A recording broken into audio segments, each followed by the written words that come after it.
Hello, true believers. I am Rob here in the lair of OmnusI, answering another topic for the RPGaDay 2019, as sponsored by the RPG Brigade of Facebook.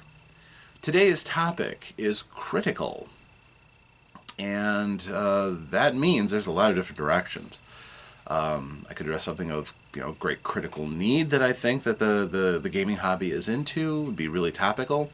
But I think what I'll address is something that I've heard different people talk about and comment on over the years, and throw my 2 cents into the ring. That is critical hits. That's something that some games have kind of formed a reputation on. See Rollmaster, or Iron Crown Enterprises' other adventure games. Even things like critical damage in Warhammer 40,000 games.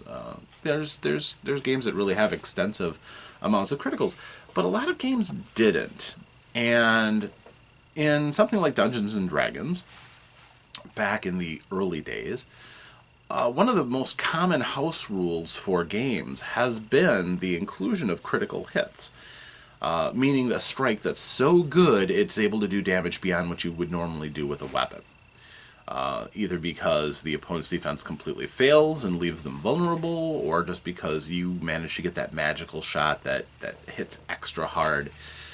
And it's very luck-based, usually. It's just from rolling really well. And that is intentional, because it's something that, as the dice determine so much in a lot of role-playing games, it's kind of one of those things that when you just happen to get that lucky hit, it's golden. Now, I do appreciate games like GURPS, where as you get more and more skilled, your window of a critical success gets bigger and bigger. That, I think, is really the best and most realistic way to handle critical hits. But I haven't gotten as many opportunities to play GURPS as I would like because, most of the other games are far more popular.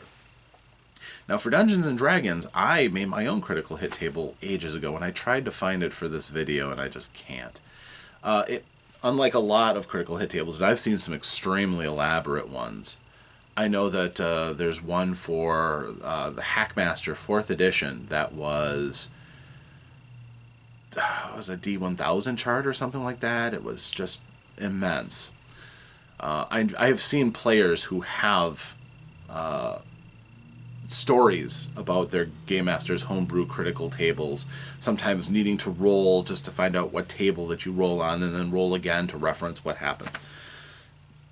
As much as combat is a part of role-playing games, the need in some people to celebrate a really good roll is something that lots of groups have had. Even ones who have not heard of other people having critical hit tables develop them on their own quite often. My table was extraordinarily simple. It was, you roll a 20-sided die. If you rolled 1 to 4, you would do double weapon damage. If you rolled a 5 or a 6 or a 7, you would do double weapon damage plus double any other bonuses. So attribute bonuses, magical bonuses, what have you. Then there would be a slightly smaller window for ×3 damage, and ×4 damage, and if you rolled another 20, I believe the best that you could get would be ×5 everything. Which, back in the day, we were mostly playing BECMI Dungeons and Dragons, Basic Expert Companion Masters and Mortals. Never got to the Masters or Immortals in the games that I played. Only once did we actually get up to the companion level.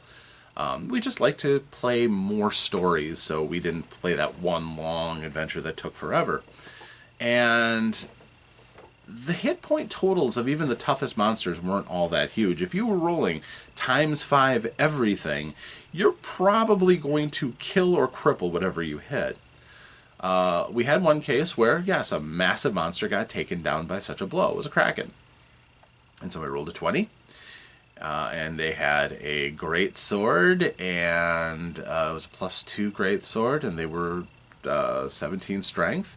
They rolled another 20, so they did 1d10 plus... Did he he have Gauntlets of Ogre Power? Might have had Gauntlets of Ogre Power, too. I effectively gave him a 16. So it's 1d10 plus 5 times 5. And I think he rolled a 9, if I remember right. So just one hit, obliterated it.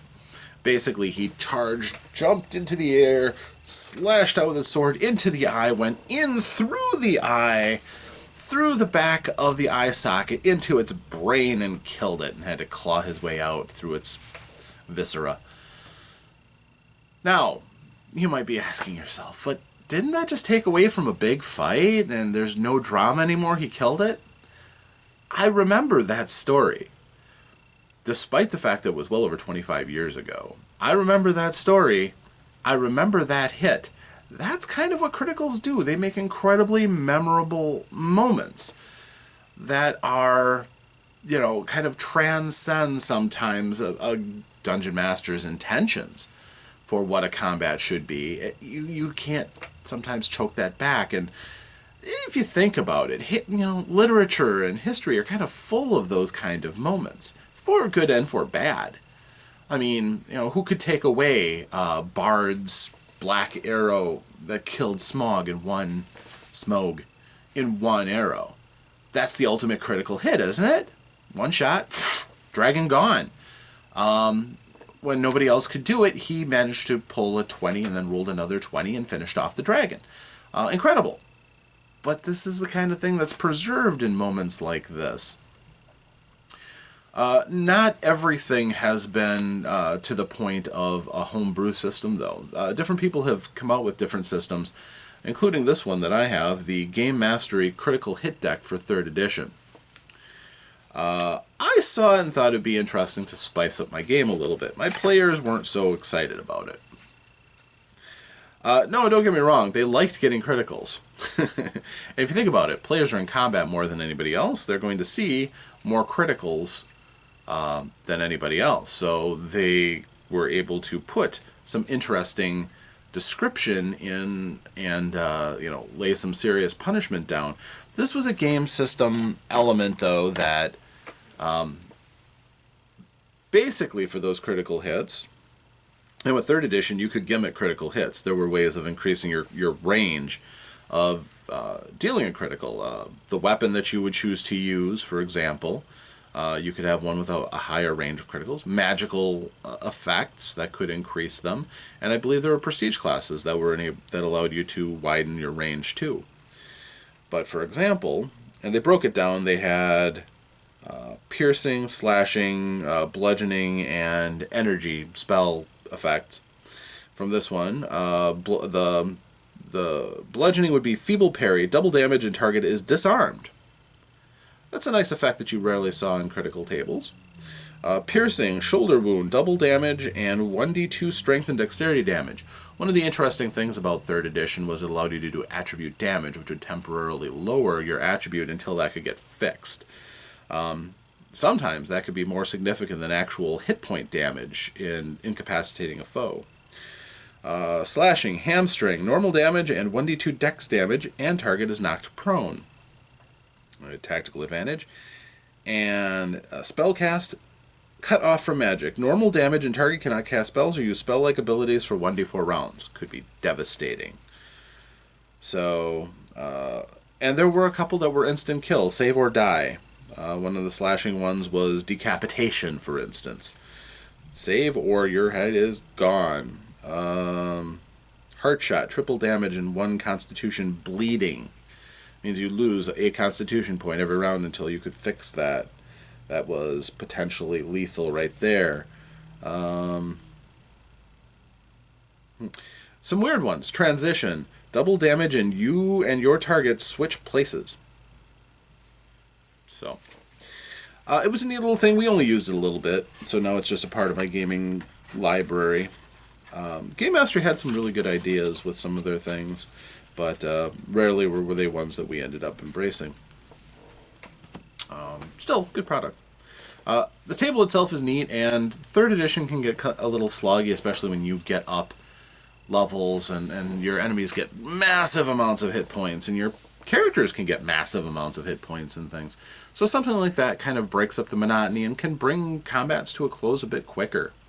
They recommend, however, that not everybody gets a chance to do criticals. Of course, all the player characters do as the heroes, but only the villains, the true bosses and massive encounters that you want to draw, should also get to use the deck. You know, things like dragons, the big bad evil guy of your campaign.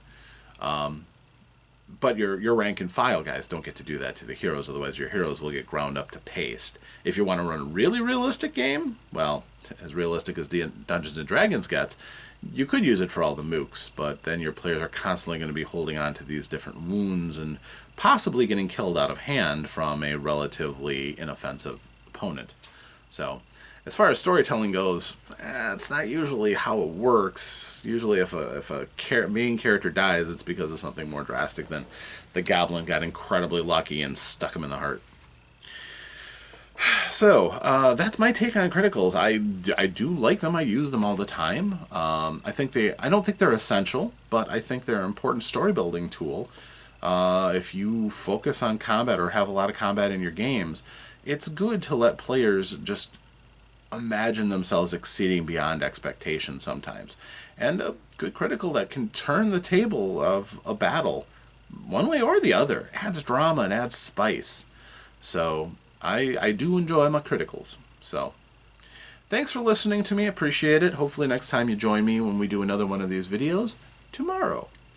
So I'm Rob. Thanks again from the lair of OmnusI. Farewell.